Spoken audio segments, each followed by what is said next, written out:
रोखठोक वार्तांकन, रोखठोक बातमी।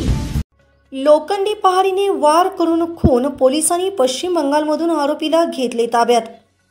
दारू पीत बसले असताना एकमेकांना शिवीगाळ केली गेली। एकाने दुसऱ्याच्या पत्नीवर कॉमेंट केली। त्यामुळे झालेल्या वादात खोलीतील लोखंडी पहाडीने वार करून खून केला। त्यानंतर आरोपी पळून गेला। 2 दिवसानंतर वास येऊ लागल्यावर खून झाल्याचे उघडकीस आले।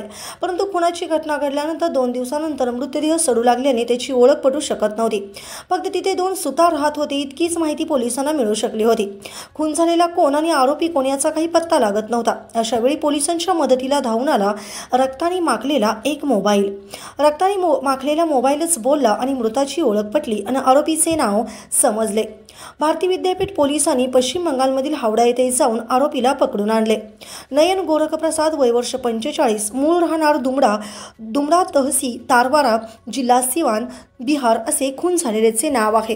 तर बिरन सुबल करकर उर्फ बिरन सुबल कर्माकर, वय वर्ष 30, राहणार बजे बिंडोले, रायगंज परियाल, उत्तर दिनाजपूर, पश्चिम बंगाल असे आरोपीचे नाव आहे। हे दोघे सुतार होते। आंबेगाव पठार येथील तोरणा मोहर बिल्डिंग जवळ एक बांधकाम चालू असलेल्या साईटच्या पहिल्या मजल्यावरील फ्लॅटमध्ये 10 फेब्रुवारी रोजी मध्यरात्री एकाच्या डोक्यात मारून खून केल्याची माहिती भारतीय विद्यापीठ पोलिसांना मिळाली। बॉडी डिस्पोज होऊ लागल्याने चेहरा नीट दिसत नव्हता। तेथील कामगारांना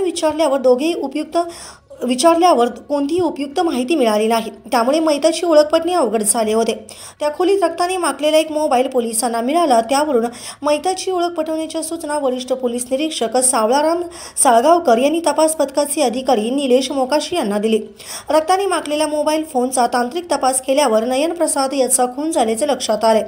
नयन प्रसाद याच्या मोबाईलचे तांत्रिक विश्लेषण केले असता त्यात नयन प्रसाद याच्याबरोबर बिरन करकर याचा फोटो मिळाला। हे दोघे एकाच खोलीत राहत असल्याची खात्री झाली। त्यामुळे नयन प्रसाद याचा बिरन यांनी खून केल्याचे निष्पन्न झाले। तो पश्चिम बंगालला गेल्याची माहिती मिळाली। पोलीस उपनिरीक्षक निलेश मोकाशी, पोलीस अंमलदार मंगेश पवार, अभिनय चौधरी यांनी पश्चिम बंगालला जाऊन शोध घेतला असता हावडा रेल्वे स्टेशन परिसरात तो मिळून आला। त्याला पश्चिम बंगालमधील हावडा येथील गोलाबार पोलीस ठाणे येथे 12 फेब्रुवारी रोजी अटक केली आहे।